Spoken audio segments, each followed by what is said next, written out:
individual. So we are going to bring to you pseudoexfoliation for the next 70 minutes. I'm Dr. Sajjad Fazli from Srinagar.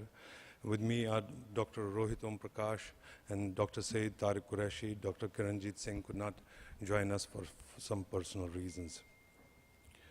So pseudoexfoliation is an age-related systemic microfibrillary problem that targets the ocular issue, and it gradually gets onto the pupillary border, and gets onto the pupillary border and on the capsule and in the angle, causing different changes in the white fibrillary residue on the anterior lens capsule and the pupillary margin is observed, as are pupillary transillumination defects because there is some amount of iris atrophy and pigmentation of the trabecular meshwork. So what happens because this is that the pupil becomes less mobile. There are changes in the anterior capsular nature. There are weak zonules and glaucoma. So when we are actually addressing pseudoexfoliation, cataract, glaucoma, these are our considerations. So pseudoexfoliation presents challenge that requires careful preoperative and planning and the intraoperative care to ensure successful and safe surgery. So highly cohesive viscoelastics, pupillary expansion devices and capsular tension rings have made life much easier than it was before. So we look at the glaucoma status, and we have to decide whether we have to do a glaucoma surgery also or cataract only. Then we look at the pupillary size, and pupil size less than 4 millimeters, 4 to 5 millimeters need additional dilatation. And these can be improved by non-steroidal anti-inflammatory drugs. You look at the atrophy of the pupillary rough and the pigment in the angle and cataract density and subtle lens subluxations. The degree of pseudoexfoliation material visible in the eye does not seem to correlate very well with the degree of zonular weakness. So the anterior chamber depth of less than 2.5 millimeters centrally probably is an indicator of zonular instability and poses a significantly higher risk for intraoperative complications. So what we do is create a plan for the pupil, zonular weakness, cataract, hardness, and the glaucoma. Dr. Rohit. Yeah.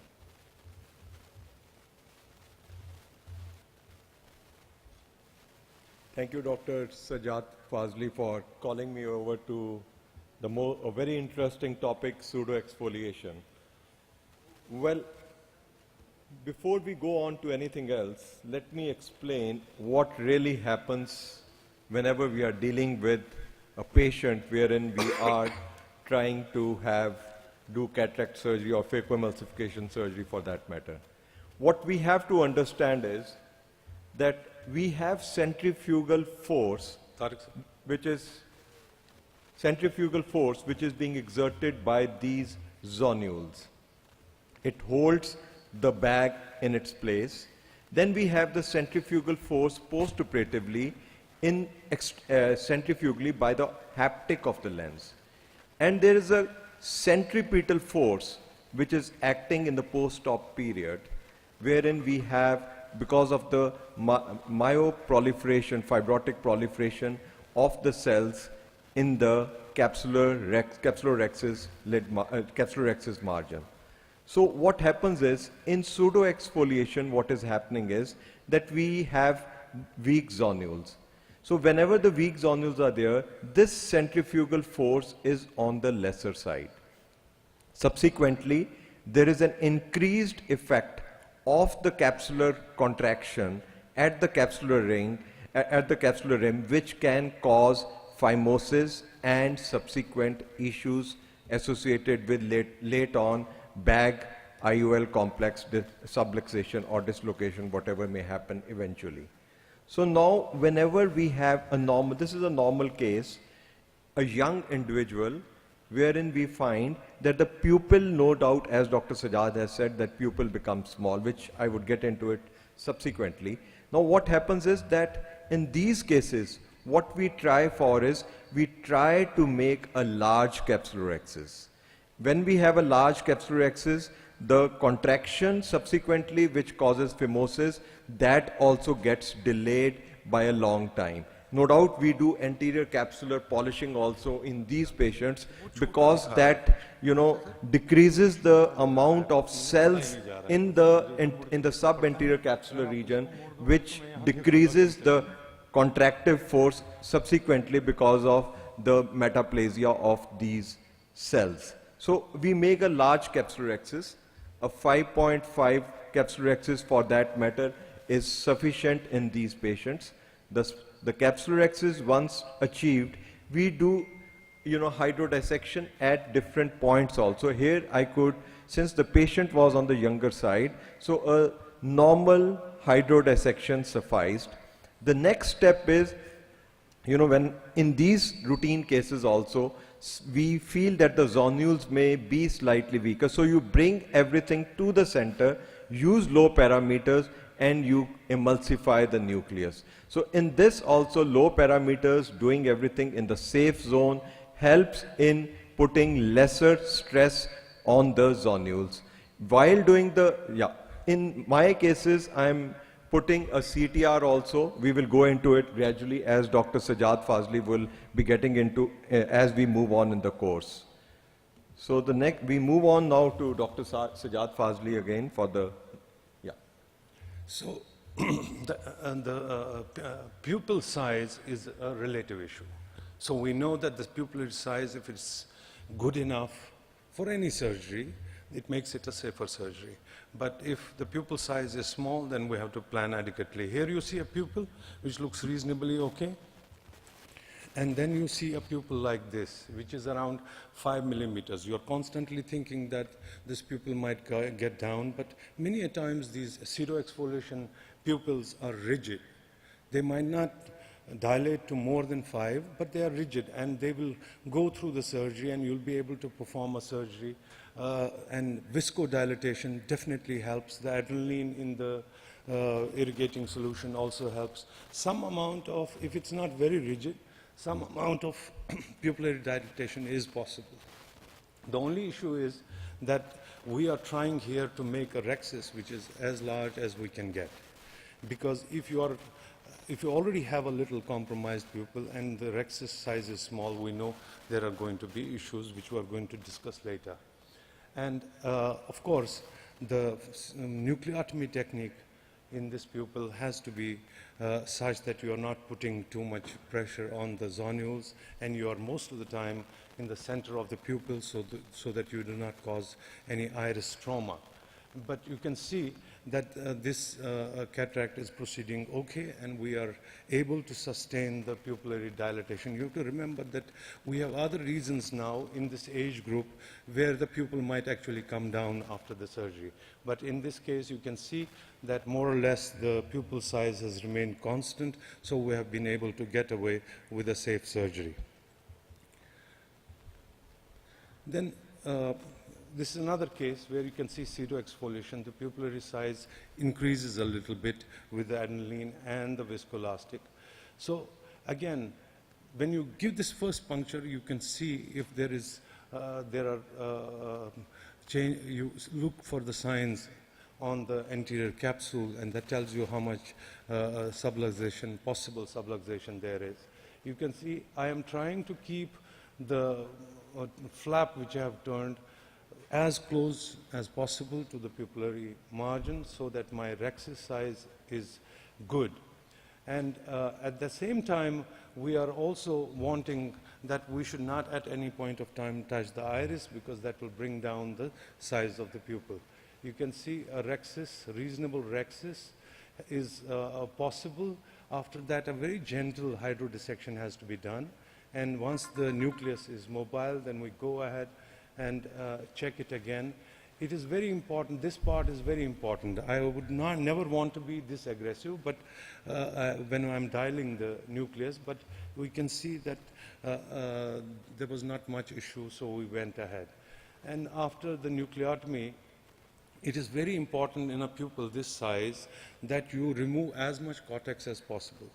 Now, if we leave behind cortex, we are leaving inflammation, and inflammation, especially in patients who have borderline glaucoma, they will have more inflammation and glaucoma. So you will have to go in with maneuvers that will try to show you as much as the area hidden behind the iris, so that you are able to clean up and do a cortical cleanup. Here I'm using a Y hook to actually retract the iris a little bit so that I can see behind and remove the cortical matter. And leaving cortical matter also means that there's going to be early posterior capsular opacification and the problems of capsular contraction. So make it a rule in pseudoexfoliation, don't work through a small pupil.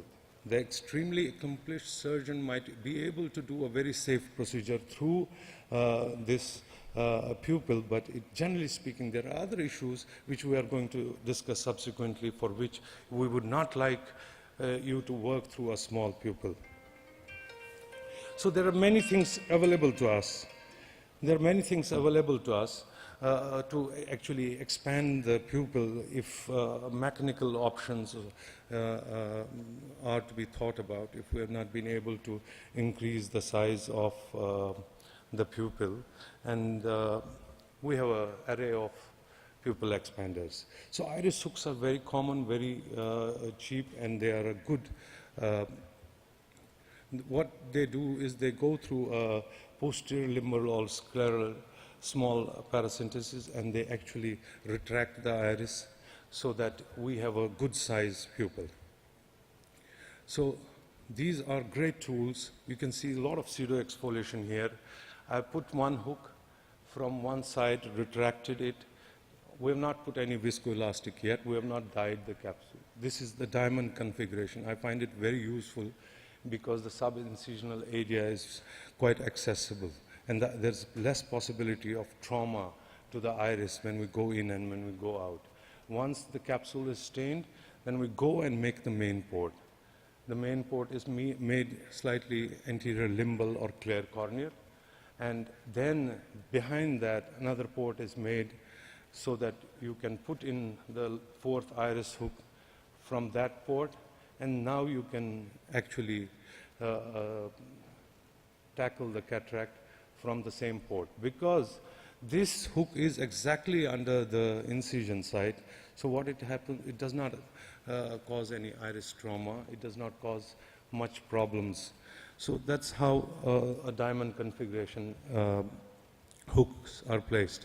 And then there are other pupils, these small pupils, where you know that nothing can be done. You have to right away make the decision of putting hooks. And cases like these should never be even attempted, because we know that there are multiple problems with white cataracts, intumescence. So you just make, this is the conventional, you put some viscoelastic under the iris so that there's a little space there.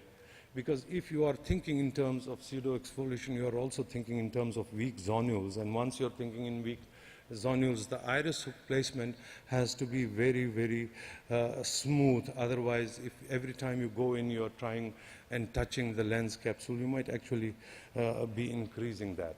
So once the viscoelastic is, another important thing is that you cannot hyperinflate this chamber, because pseudoexfoliation, again in the back of the mind, you should always be thinking that there's a possibility of weak zonules, especially from a small pupil like this. You might miss it on the slit lamp. So this is the other usual way. But here, when you are going in at the time of entry, you can actually be, because the iris there is a little piled up between the two hooks, so sometimes there's a problem with the entry.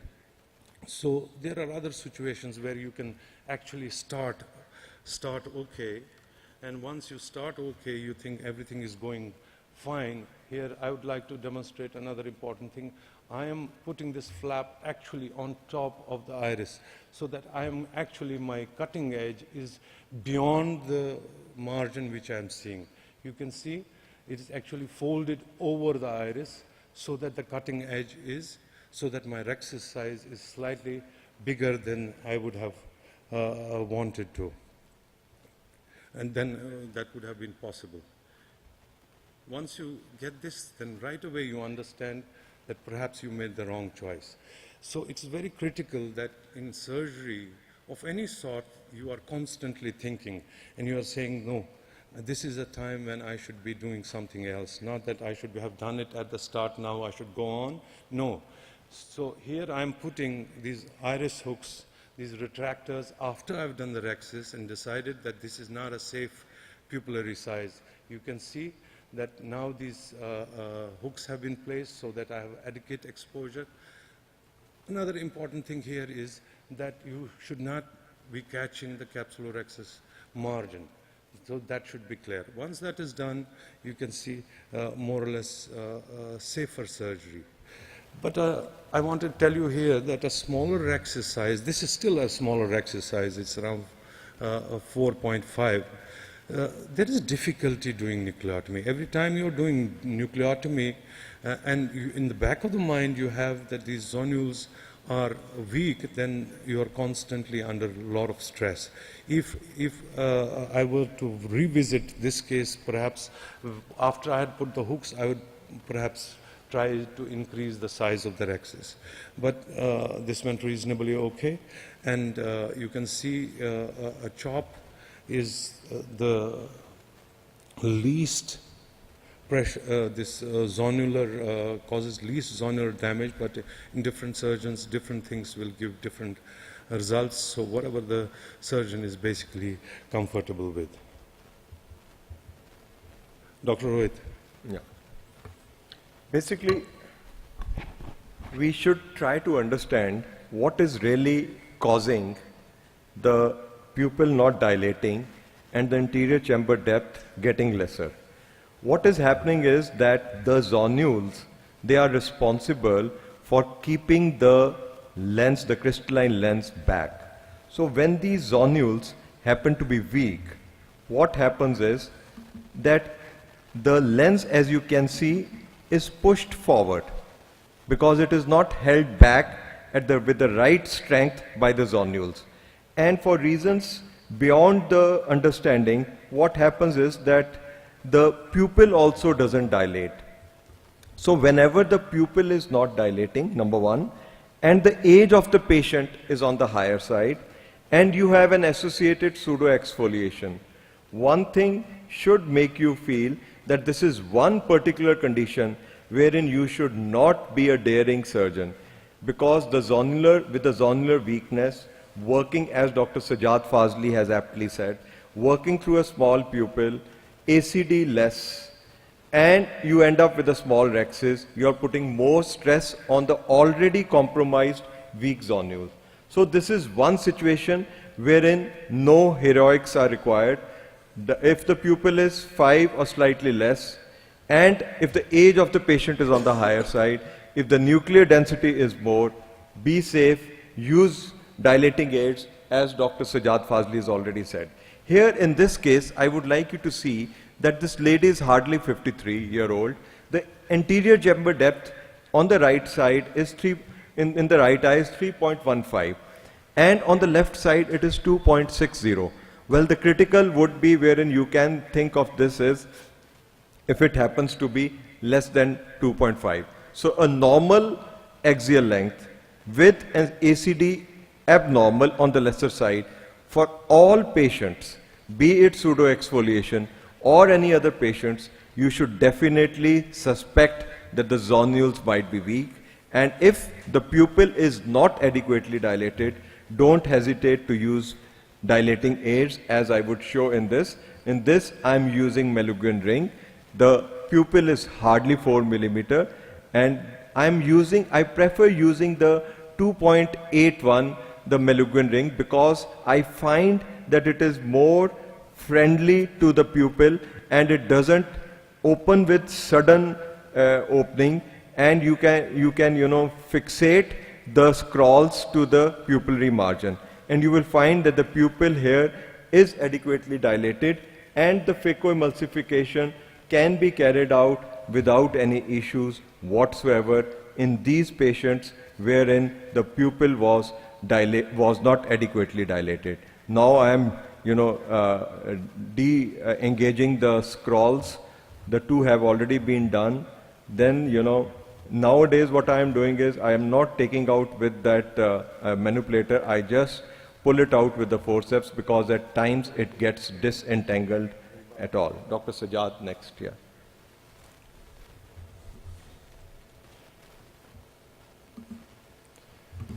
So another important issue is that there are small things which you are constantly thinking about.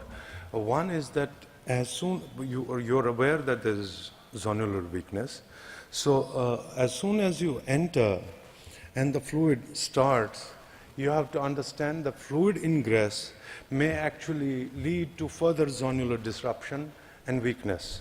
So what you are trying, and it can, the chamber can become deep, and actually you can have a drop.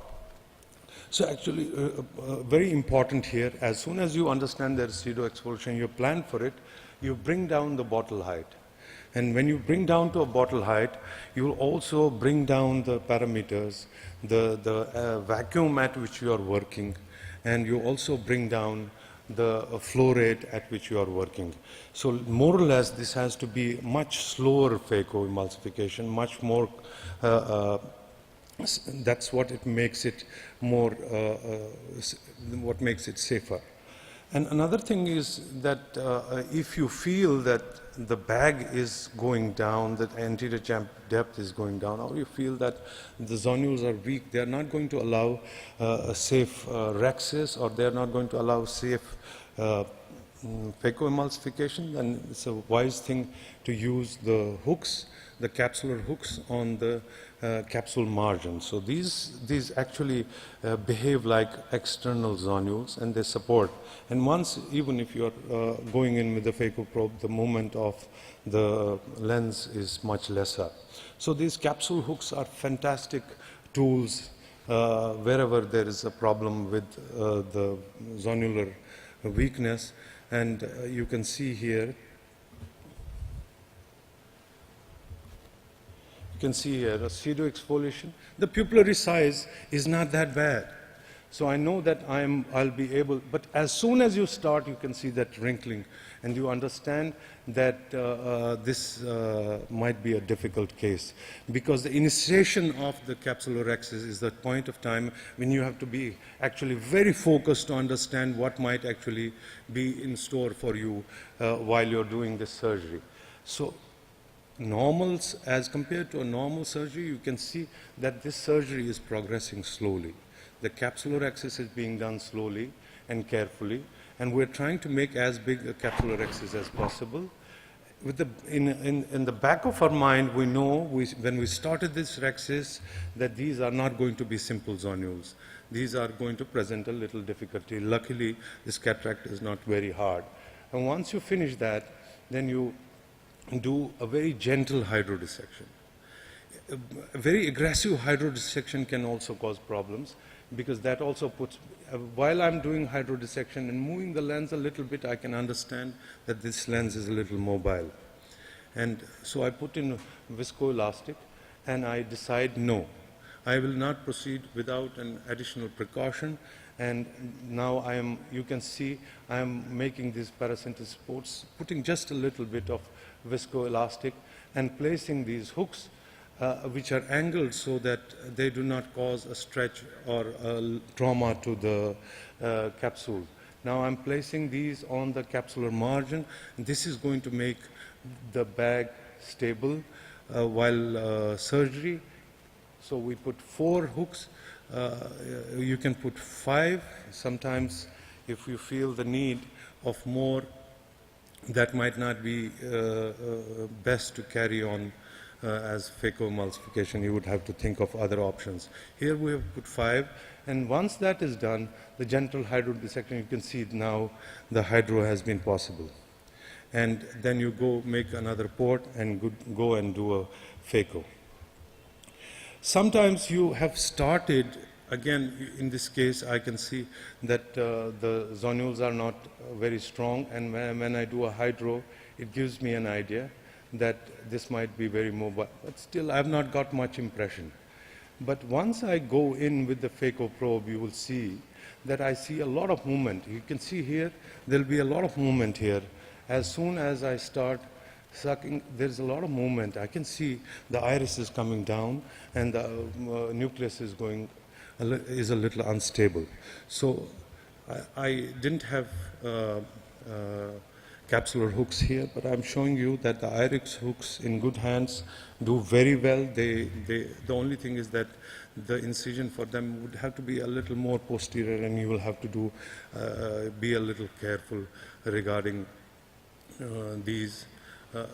But another important thing is that when you are doing IA and you're doing a cortical cleanup, the zonules are inserted in the equatorial region of the lens. So the weakness not only can cause the anterior capsular disruption on the anterior surface, you can actually have a little posterior capsular zonular weakness, and that can make a very floppy posterior capsule.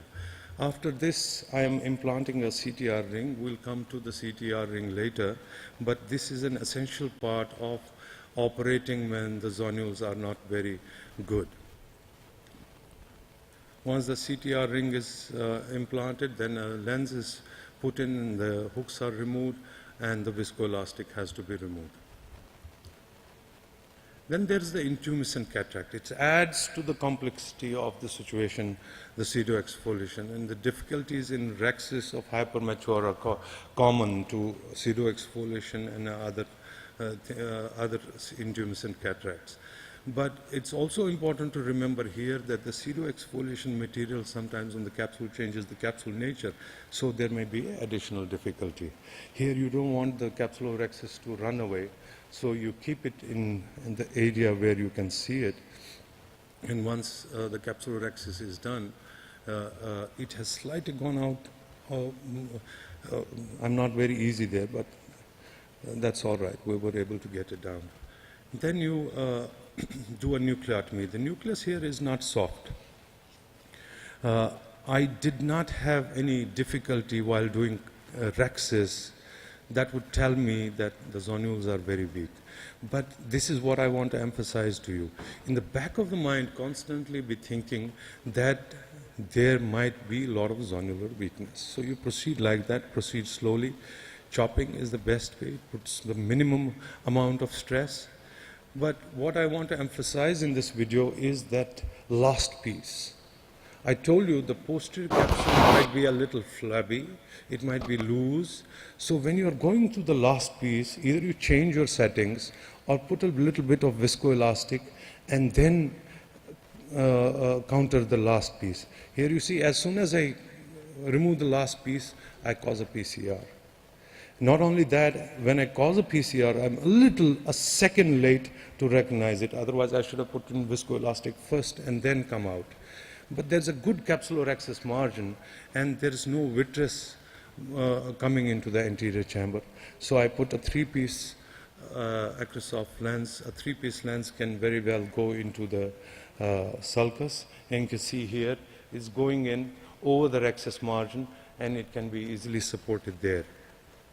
So important point in this video was to remember the last piece in pseudoexfoliation, very, very critical. Even though you might not have obvious subluxation, an obvious zonular weakness, should always have it in mind. And once the lens is dialed into the sulcus, then it's you can see there's some amount of residual cortex in the periphery, but we can leave it there. Of course, this has to be treated very intensively with steroids post-operatively. Dr. Rohit. Yeah, thank you. So, you know, what happens now is that I use capsulorhexis forceps for initiating the rhexis. Ideally, in such patients, as you will see now, the initiation is difficult in these patients. Had flax been in hand, then flax would have been the ideal situation for creating capsulorhexis in such. But otherwise, what you can do is that, again, you take it out and initiate the rhexis with the cystitome. For those of us who are using capsulorhexis forceps to initiate the rhexis. So once this rhexis has been initiated, then you can continue using your routine capsulorhexis forceps for creating a rhexis. This rhexis, the click has to be as big as possible, as Dr. Sajjad Fazli has adequately elucidated in his videos. So a large rhexis is an answer to this, and another important is, which I will dwell in the next one, is how to do a bimanual rhexis, because bimanual rhexis also helps in such situations. So here, the emulsification, you leave the nuclear pieces in situ so that they act as a nuclear scaffold, and there is less empty bag and less stress to the zonules. Whenever you are trying to, you are leaving these nuclear pieces in place so that there is a space in the bag, so that, when the bag becomes empty, then you can have what Dr. Sajjad showed, you can end up with a posterior capsule rupture. Another important click is when you are trying to pull these nuclear pieces out, you have to bear in mind is that these nuclear pieces have to be adequately separated from each other. So separation of these nuclear pieces from each other again puts less stress on the zonule. So I'm showing this video just to show that the separation of the nuclear pieces in these patients is also very important when you are trying to emulsify patients with pseudoexfoliation. This is another case wherein I would like to show that you are not able to rotate the nucleus because there is less amount of counter pressure which is being put forth by the zonules. So in these cases, in come the the iris hooks, but I will be dwelling in my next videos how the capsular hooks, they hold a better standing in these situations.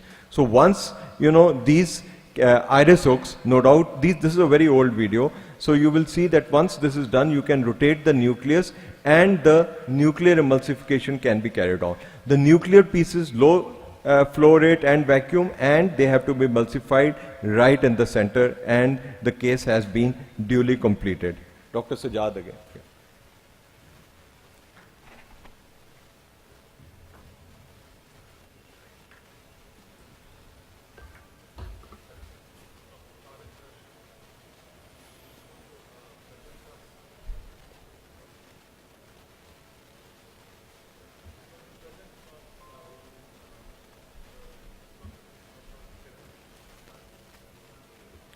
Volume.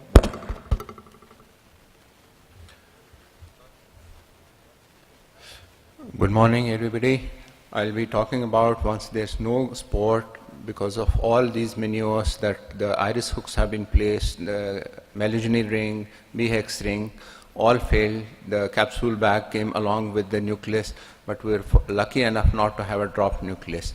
There are 2 or 3 options left. One is then ACIOL, which is not a good option nowadays because of the, as you've seen that over the period of time, we have a lot of bullous keratopathy, and they need in the future raised IOP and keratoplasty.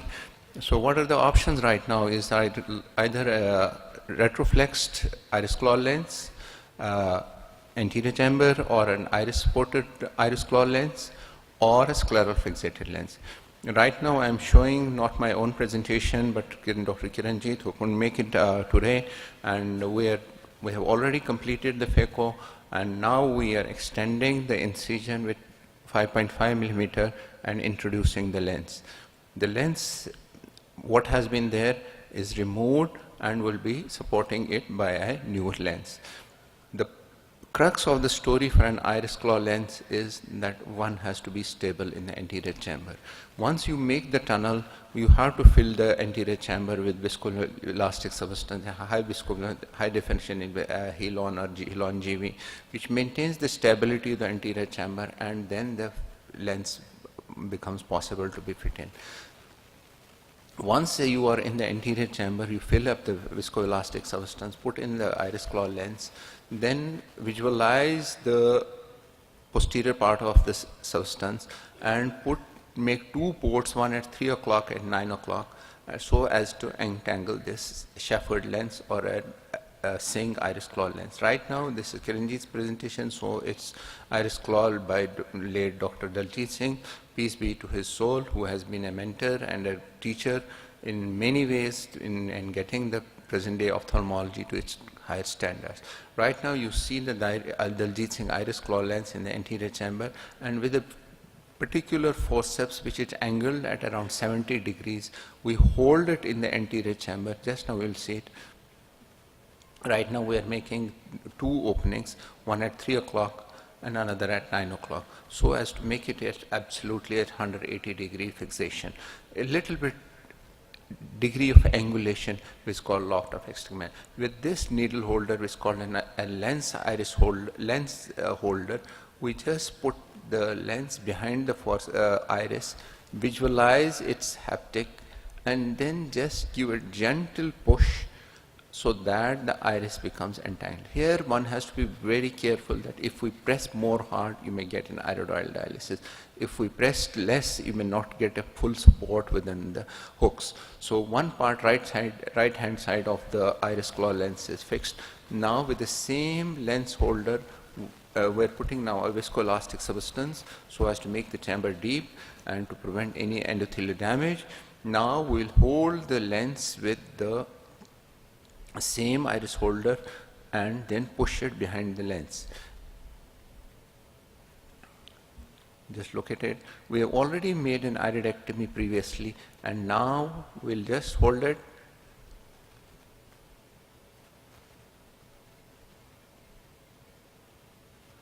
Push it against the iris. Here, this step is very important because too much pressure will cause iris trauma. Less pressure will not cause it to be entangled fully. One has to make sure that the lens is in centrally and it's not deviated from the horizontal axis. If the horizontal axis of 5-10 degrees, it will result in 2-3 diopter of astigmatism, and patient will not be happy. Once this part is done, the meticulous visco dissection or visco removal from the anterior chamber is to be maintained. If you leave some amount of visco substance, the next day the media becomes hazy, cornea is not clear and vision is not there, and it results in a high IOP, which may need a later on a mannitol or even the washing of the anterior chamber. So we'll spend some time over the surface of the anterior chamber and remove whatever possible viscous substance from the anterior chamber. And if you leave viscous substance, you are propounding it to development of the glaucoma. So a meticulous wash of the anterior chamber at the end of the surgery is as important as the surgery itself. And post-operatively, there not much medication is used, only steroid antibiotic drops for 4 to 6 weeks, which may be reduced in the frequency over a period of time. Most of the cases done with this technique have shown a lot of better results. A better result of this iris claw lens is a retroflex lens, which I will show in the next video.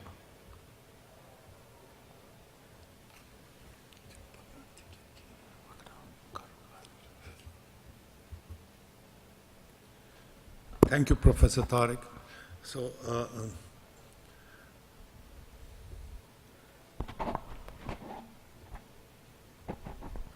Sure. So, when it comes to implanting a CTR in these cases, because quite a few times, as has been shown in the videos by Dr. Sajjad Fazli, that he implanted a CTR. Now, there are a few important things which we have to bear in mind when we are implanting a CTR. The first and the most important thing is we have to go through the region, initiate it in that area where there is more of, if it is a generalized one, then it really doesn't matter how you go in. But if there are certain areas where it is more weak, so the implantation of the CTR should be initiated from those areas where there is maximum zonular stress or weakness. Because if we start from the other area, from the area of the where the zonular integrity is more, it would put more stress on the zonules which are surrounding the area of the maximum zonular weakness. That is the first thing. The second thing which you have to bear in mind is that once the CTR is implanted, then you have problem in taking out the cortical matter. So for that, a small step would help in clearing the cortex, the cortex away from the equator, and that is if you put visco and behind the anterior capsule and anterior to the cortical matter, so that it will separate no doubt it would not separate fully, but as much as it is possible we would be able to achieve. This would show how CTR is going in. The bag has not to be overly inflated, nor has it to be underly inflated. You just dial it in gradually.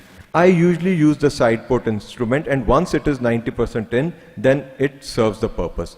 Tangential stripping is a very important factor after you have put in the CTR. So tangential you should not try to go in with the normal maneuvers which you do in these cases, and the vacuum also has not to be on a much higher side, because you do not want to put more stress to the zonules in these patients. So these are the certain clicks which should be borne in mind while implanting a CTR. Dr. Sajjad Fazli uses an injector. I don't use an injector because I feel that one can do without an injector also, and that too, it becomes so easy that once you learn how to dial it in, and then when it is the last point, just inflate the bag, go inside and just leave it, and that solves the problem. Next is a situation wherein this has already been shown. This is a situation wherein you will find that the zonules are weak. So these zonules are weak, and this is a more recent one because this is the usual strategy which I employ. No doubt a bimanual rhexis is something which can also be tried, because that definitely puts less stress on the zonules. Such maneuvers no doubt put more stress on the zonules, and I continued with it because I realized that it was going better than my expectations, because I decided, had I not been able to do, I would have gone in for the bimanual rhexis. Once this process is completed, now what is the next step? The next step is that we have to decide whether we have to use a CTR, whether we have to use a capsular hook, or whether we have to use an iris hook. I, for that matter, always decide to use capsular hooks. Why I decide to use capsular hooks? This is primarily because of the reason, because they go right up to the equator, and when they go right up to the equator, they give us the right antero-posterior diameter. We do not need a horizontal support at this point, so which would have been provided by the CTR. The next thing which these capsular hooks do, which I will just explain, once this is done, then in come the capsular hooks. So these capsular hooks, I usually do not use 5, because I find that once they go right up to the equator, they provide much better immobilization than an iris hook does, because iris hooks, they do not go right up to the equator. They can at time cause puncture to the, The next point is, once these capsular hooks are in place, now what has happened is, this has immobilized the bag right from here, capsular rhexis margin, right up to the equator. So it has been immobilized at these 3 points. Then once when you are doing, you start sculpting, and when you are trying to rotate it, at this point of time, the counter traction by the immobilization of the capsular bag, you are able to rotate the nucleus without any issue. So the nuclear rotation is possible. And what is the stage when the CTR comes into play? This CTR comes into play at that point of time when you find that the bag is empty. So this bag empty would provide a flaccid bag wherein you can end up eating the last piece. So at that point of time, what I do is, I put a CTR. I think I'll have to bring it here. I think slightly behind. Another maneuver after putting in the CTR is that I place this chopper behind this probe. So and it is held diagonally to keep the posterior capsule back. So this is done. So now we move on further.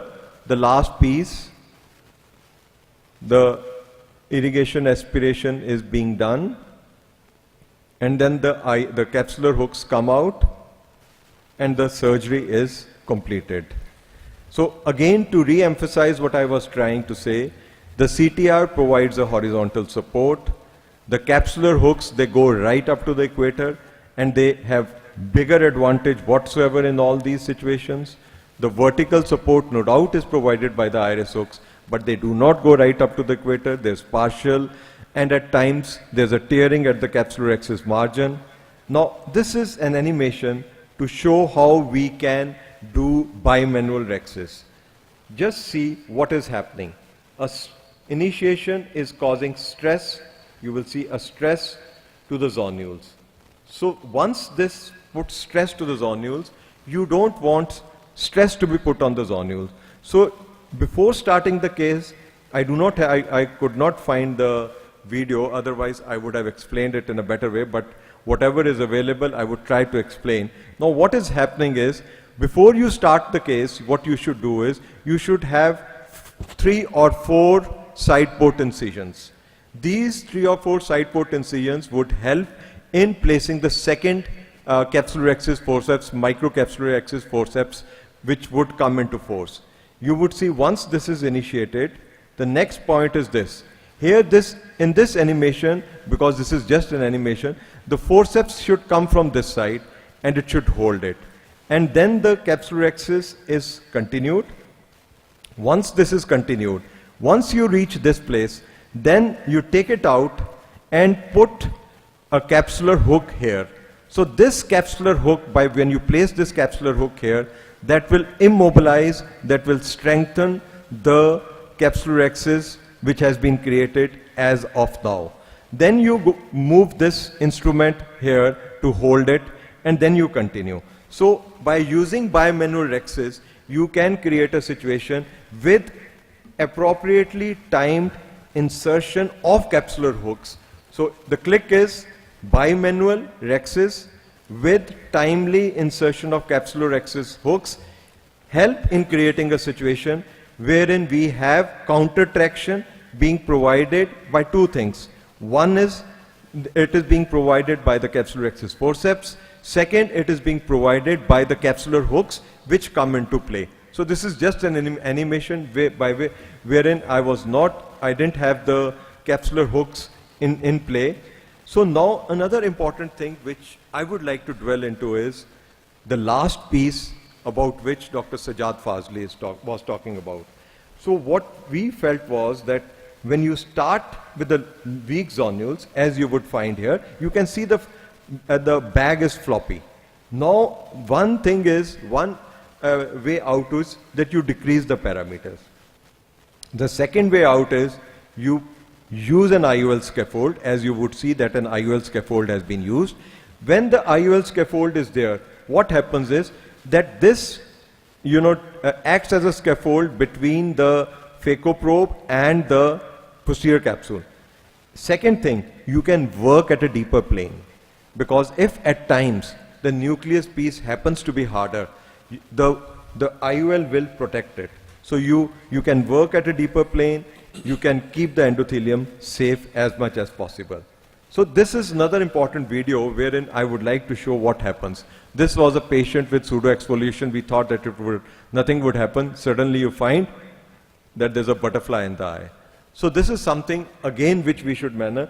This has to be managed in a way that when you are taking it out, just inflate the bag with the visco before you take out the main phacoprobe. So this is a very important adjunct in your all patients with weak zonules, that you should inject methylcellulose or whatever you have available with you, so that there is no sudden decompression of the anterior chamber which can cause the already compromised weak zonules to give way and create such a situation. The capsule rexes which has been created should be enlarged. This is another very important factor. If you can, you should. If you cannot, if the pupil happens to be small, as we have already discussed, the importance of having a larger rexes by all means. So this is the one to show how the capsule rexes should be adequately enlarged. Dr. Sajjad now. So another important issue, and it's been a matter of controversy for quite some time now, is that if you have pseudoexfoliation and your case has proceeded very normally, you've had no problems in rexis, you've had no problems in nucleotomy, and there is no reason why you would believe that you need to do anything else. There are people who still believe that a CTR, a capsular tension ring, should be put in all cases of pseudoexfoliation. And we know that when we put a CTR, the forces are distributed equally, and this bag definitely intraoperatively becomes more stable. And when we're talking about those cases in which we feel that there is a possibility of zonular weakness, so there's no confusion that we'll have to place a CTR. But there are many people, and I personally, most of the times, in most of the cases, would like to implant a CTR. And in my 15 years putting in a CTR, in all cases of pseudoexfoliation, I have seen only around 4 or 5 patients who actually had late late complications. Yeah, But the Dr. Sajjad, I think you should tell that we have so many patients in Kashmir who have pseudoexfoliation. Oh yeah. Perhaps the number of pseudoexfoliation we see in Kashmir is very, very high as compared to other parts of the country, for that matter the Scandinavian countries and other places where pseudoexfoliation is very common. To my OPD, mine is a private center, around 14% of all cataracts are pseudoexfoliation. And those patients who the glaucoma, you'll see perhaps a higher percentage. So this is a matter of debate. Many people believe that all the advantages of placing a CTR ring in cases where you've had no surgical difficulty, but the only problem with pseudoexfoliation is that you have an intraoperative advantage. And perhaps the long-term consequences of zonular weakness are not prevented. Yeah. Dr. Rohit, your experience? Yeah. Basically, we have to realize that it is progressive. Dr. Tariq.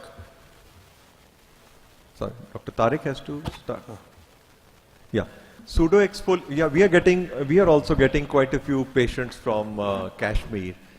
So what I realize is that there's no second opinion that pseudoexfoliation is a progressive, insult to the zonules, which can ultimately lead to a situation where there can be total fragmentation of the zonules, and it can cause bag complex dislocation. And at times, you have to, when you find that the zonules are weak, you have to fix the bag to the sclera also. But then it's all controversial.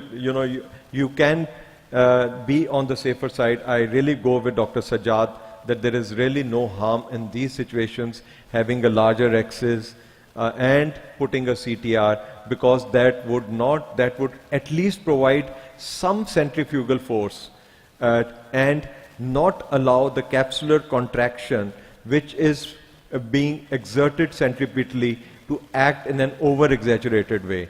I personally feel that putting a CTR delays the disintegration of the zonules because of decreased, because of the exaggerated effect of the centripetal force of the capsular ring. Can you take the mic? Mic. What may be the cause for increased incidence of pseudoexfoliation in Kashmir? Because I have come to know in South India, increased incidence of diabetic maculopathy and retinopathy is more, and it seems that it is related to the more consumption of the rice. So likely, what may be the cause for this? Sir, we are at it, and we have identified 2 districts where the preponderance of the pseudo-exfoliation is almost 90%. We are at the ethnic level, at the population level, and the genetic level. For last 3 years, we have been working over it, but right now nothing concrete has been found in these 2 districts. These are 2 important districts of Kashmir Valley where the exfoliation in almost is 90%. It's not, there's nothing between male, female or the age, sex, but it's almost there. Whether they have glaucoma, whether they have cataract, but they have pseudo-exfoliation. And pseudo-exfoliation makes them susceptible to development of glaucoma and development of an early cataract. And tackling pseudo-exfoliation is as good as tackling with a snake, because it's not per op, post-op, it's a big challenge per op. You have seen in the last videos how difficult it is to manage the zonules, how difficult it is to manage the iris. And post-operative, there is a lot of inflammation, post-operative inflammation. Many times we have to use atropine for so many weeks to minimize formation of there is a formation of a membrane over the surface of we are at all levels of genetic, biochemical and community level. We are trying to find out what is wrong and is there some gene responsible for it. We'll be very shortly coming with the answer. Until then, till we come to the answer, the topic given to me is the decision making in combined extraction. After so much of videos, let's have some theoretical discussion also. Ultimately, a patient of glaucoma, cataract, one has to make a decision, one has to make a balance, whether to continue with the drops only or to make him susceptible to our knife. And when is the decision making? Decision making is very important and very important for the future of the patient. And decision making is that cataract and glaucoma are the main leading causes of blindness worldwide. Is that because of their longevity in the age and that these diseases are more prevalent. And nowadays we have seen that the cataract surgery is giving excellent results, and the goals of the glaucoma surgery are to lower the intraocular pressure and maintain the intraocular pressure at low teens and to prevent further optic nerve damage, which would preponder to the further visual loss. A patient of this much magnitude of a cataract and records say around 0.6, 0.7, would one make a decision of carrying him for medical therapy only?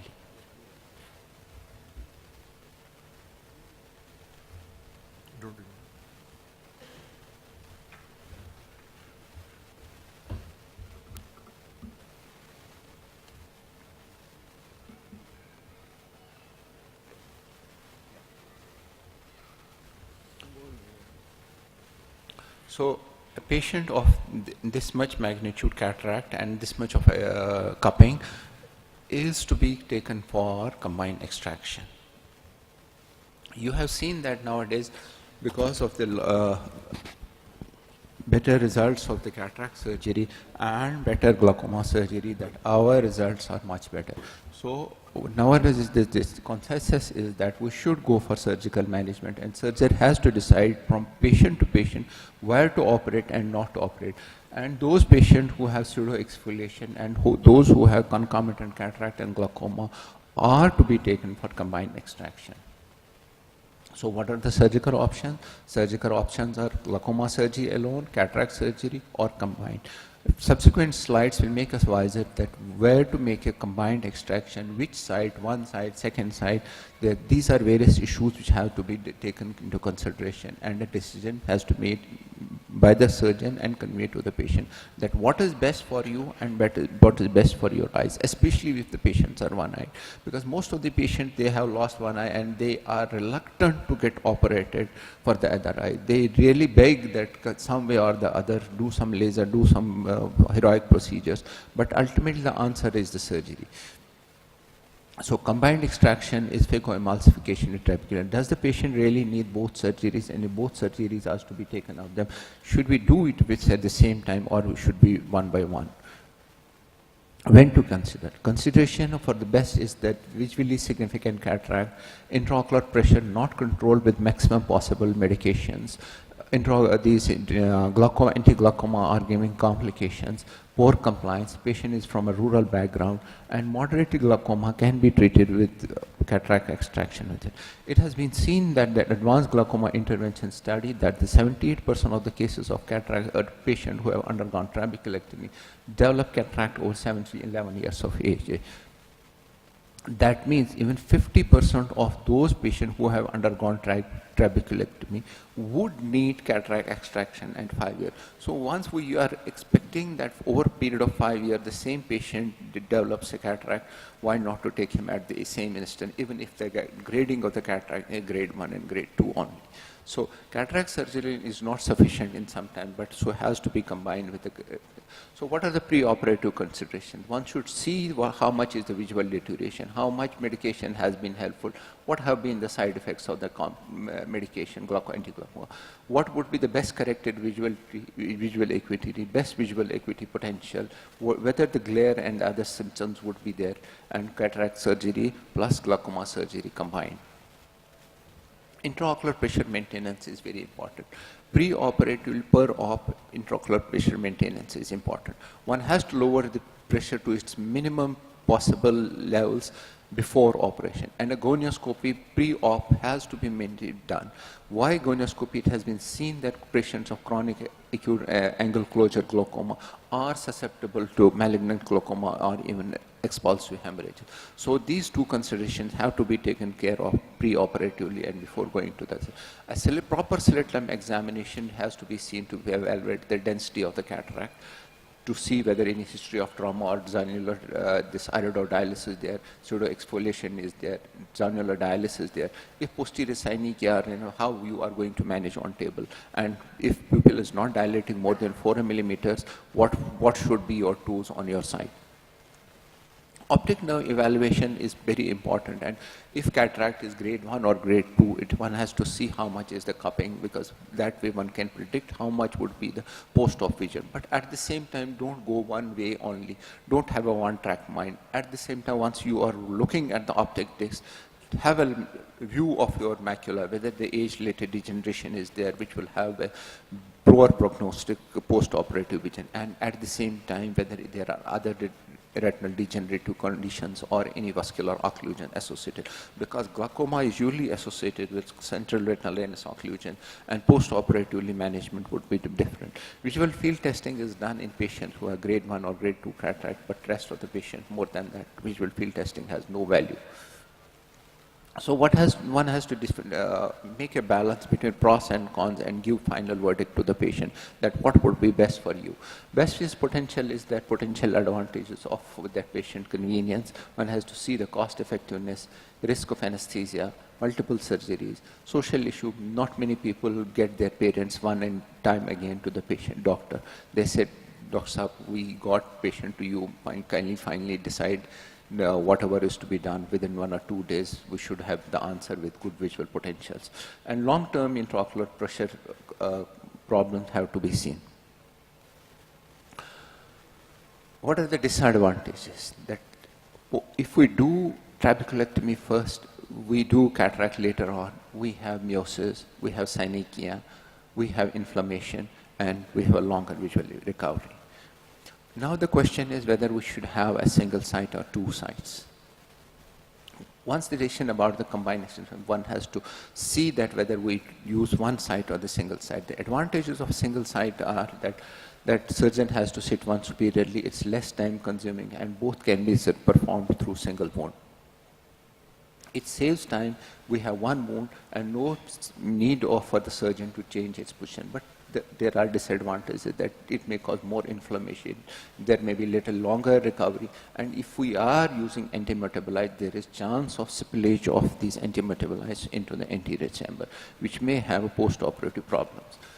Then 2-site surgeries these are a little bit complex surgeries, but now we have seen that the temporal surgeries, temporal phaco, has given us a very good results, and superiorly we can do a trabeculectomy. And nowadays this is a preferred method that we do if we have 2 surgeries together, we do temporal phaco, and superiorly we do a trabeculectomy. What are the advantages of that improved exposure of cataract extraction, especially in patients who have sunken eyes, who have a narrow palpebral fissure, we have small sockets, and they help in rapid visual acuity. Disadvantage is it may take a little longer time, and one has to shift from temporal to superior and shift the microscope and shift the table settings. Does it work? Yes, these procedures have worked.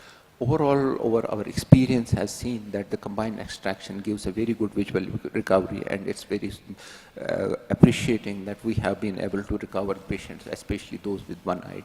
Phacotrabeculectomy has been uniformly and categorically claimed to be an effective and safe procedure. However, the majority is opinion that controlling intraocular pressure is more important. Given the extra cost and the risk factor, the surgeon and the patient have to be consoled. And nowadays, the better visual tools and have been very efficient in visual recovery in patients with combined extraction. So our take-home message is patients whose maximum tolerated glaucoma medication is not controlling intraocular pressure, they have a visually significant cataract, one should go for a combined extraction. Thank you.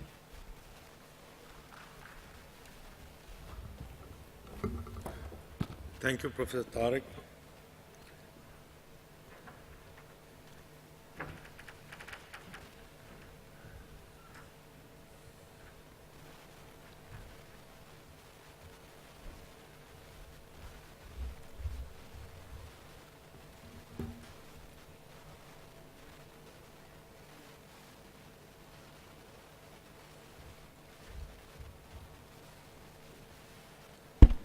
So we know that the combined surgery is going to be more challenging because of multiple reasons. Perhaps the trabeculectomy is the same. It's not going to cause any issues for us, but the issues are related to the cataract. The chronic miosis, the patient of glaucoma also, there is some weakness due to weak fragiles, which may be related to some other cause. And we know that the vitreous loss may lead to failure of the glaucoma surgery. There's vitreous. We know that glaucoma surgery, in all probability, is going to fail. And there is more inflammation in these cases. So they definitely are more challenging. I'm showing to you this case, pseudoexfoliation, the pupil size seems to be okay. Remember that you don't have to overinflate. And remember that the size of the capsular axis, if it is small, will add more stress to the zonules during the surgery, whereas too larger diameter may engage the zonular attachments. So all the focus is on the possibility of having vitreous in the AC, a complicated nucleotomy. But we know right at the start that this case has on the slit lamp. So what you do is that the hydro has to be very, very gentle. So you cannot, and at that same time, when you are moving the lens, trying to dial it, then you make the decision. That gentle movement has to confirm what you have preoperatively assessed. And hooks on the anterior capsular margin stabilize the bag. We are just trying to summarize whatever was earlier said. And once the bag is stable, then a nucleotomy is much, much easier. Here the pupillary size has allowed us initial capsular axis without putting the hook. The choice of the nucleotomy is individual, whatever works in, but the horizontal chop is the most preferred technique. And once you are coming out, you have to remember that a capsular tension ring, whatever stage you want to put it on, is very important. And that is going to give the ultimate stability. We're running a little short, so I'm going to skip this further. And I'm going to show you this case. Here you see there's obvious movement of the lens. There's a miotic pupil, so, but that increases, size increases with viscodilatation. But still we want, because we know that this is a grossly moving lens, so we need to have a bigger pupillary size. So I'm putting iris hooks again. While putting iris hooks also, you can see that there is some movement. This is the same site. The other one was the 2 site. This is the same site combined procedure. Now look at the initiation of the rexis. When you are initiating, you can see how much this lens is moving. Excessive movement. Now another important thing is to remember is when the zonules are this weak, that time you remember that you might actually be making a bigger rexis than it actually looks. So the compromise when you are facing a situation like this is that whether you are going to, though the recommended is 5.5, whether you are going to compromise on safety. So this rexis looks like around 4.5 finally when it finishes, but when we see it at the end of the procedure, you will see it was much bigger, but because the zonules were weak, the capsule was actually coming over like this.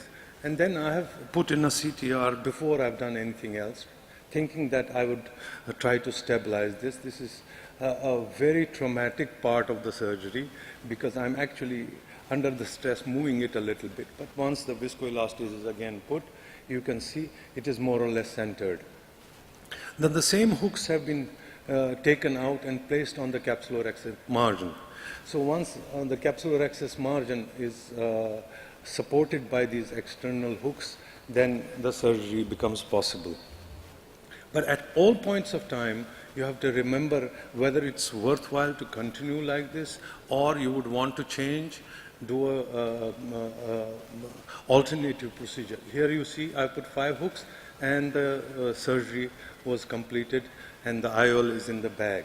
The only problem with cases with such advanced zonular weakness is how they will behave long term. So this is another case. I will skip this because we'll have to, Dr. Rohit will finally summarize whatever we have said. Then comes the issue of capsular contraction. So we know that capsular contraction syndrome is a reality, especially when you have a smaller size pupil and you have issues of pseudoexfoliation. And it's very important to recognize this early, and they do very well with YAG laser capsulorhexis, capsulotomies. You can see another case. Dr. Rohit. Yeah. So the late complications would include the phimosis as it is there, and there can be IOL bag complex dislocation. So if it is there, then in these conditions, what we need to do is we need to see whether we can really go ahead with it or not. So if we can, then it has already been dealt with that these things can happen. So if the bag, there is some subluxation of the IOL bag complex, then we create an incision. You can create a reverse Hoffman's pouch also for that matter. Then this is the 26 gauge needle. One goes behind, from behind the optic, and this one engages the thick rim of the anterior capsule, and we railroad it eventually.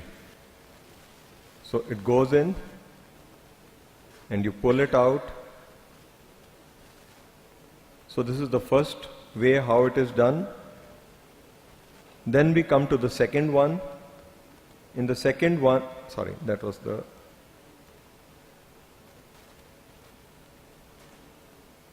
this we are going from behind.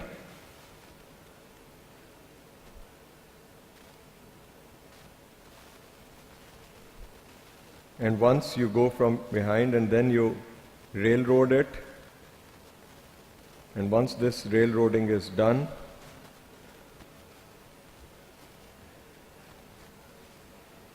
because of the paucity of time, then we, tighten it up, and we have a well-centered bag IOL complex.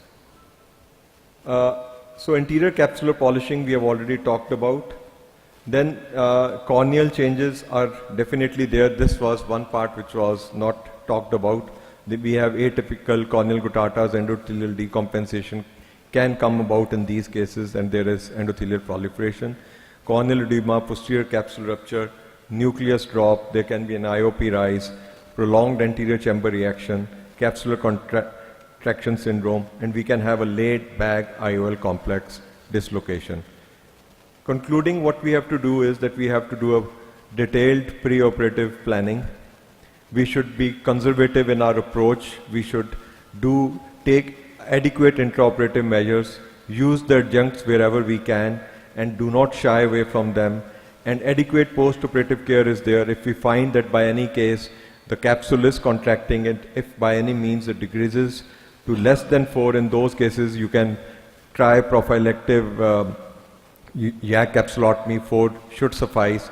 And if by any and the patients should be regularly followed up. And if by any means, if you have a laid back complex, you should ask the patient for any decrease in vision, or then the patient should be regularly followed up, and as has already been explained, ideally met with.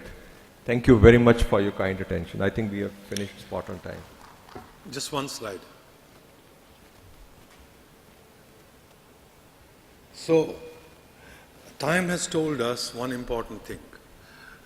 Those cases which follow up for like 10, 15 years, and then you have the bag getting subluxated or dislocated, then these lenses were removed, and when they were inspected, you saw pseudoexfoliation material on them.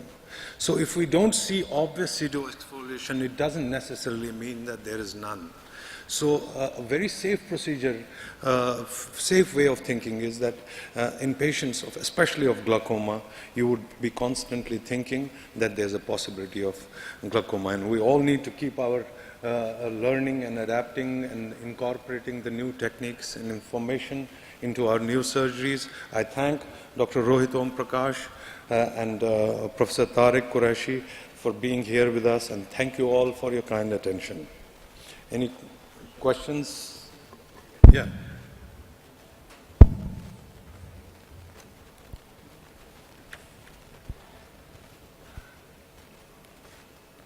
We are doing a lot of cases of pseudoexfoliation cases. It is our observation that the sizing may be a problem, but the rhexis does not generally run off to the period. Because of the stiff capsule, the rhexis is always easy to complete. And number second observation is that there is associated pigment dispersion with the exfoliation syndrome. And there is a lot of pigment dispersion, and that can lead some IOP rise also in the post-op. Yeah, if you look at the angles of these patients, you would most probably see exfoliative material, some pigment. But generally speaking, more pigment dispersion is patients who, over a period of time, are developing progressive angle closure. With progressive angle closure, what is happening is that they are getting multiple small subacute or acute attacks, and then they are developing synecdoche also. I'm sorry, we are not able to show you a synecdoche, but it does happen. So definitely this is a known fact that these patients are going to have more inflammation, a little more pigment dispersion than other patients. There is association of pigment dispersion Yeah, with the exfoliation. Yeah, yeah. And one That more is a known observation is there is a floppy iris syndrome also associated with the exfoliation. Definitely. Pseudoexfoliation coming with cataract or glaucoma, we know is going to come in a certain age group. And with that come the problems of prostate and the medications taken for prostate. So we know that this can be an additional difficulty, the floppy iris. But as such, if you are not bimanually stretching the pupil, per se, pseudoexfoliation does not cause a very floppy iris. There has to be an associated other things. If you're handling the iris using hooks, after that it become floppy, or the patient is already on treatment for prostate, and then he's having an issue. Dr. Rohit? Dr. Aziz, I tell my exfoliation patients that this is a lifetime association between you and me. Before whosoever earlier dies, then the association is over. Because at one or the other point of time, they land up in rise in intraocular pressure, formation of membrane, early PCO, some or the other. So exfoliation patient and doctor, they have to be friendly with each other lifetime. Thank you, sir. Do you think by doing a posterior capsulotomy early in the post-op period, you'll be reducing the centripetal forces on the zonules? Absolutely. See, whenever posterior capsular opacification is occurring, there is some shrinkage constantly occurring. Now that shrinkage is ultimately going to reflect on the zonules. So whether it is advocated to do an early capsulotomy is another matter. But as soon as you are seeing that the capsule is shrinking or the Eschling pearls or the posterior capsular opacification is significant, I think a YAG should be immediately done because we are already short. Okay. Thank you. Sorry, sir, we are a little short of time. Thank you very much for your time. Thank you everybody for your patient hearing.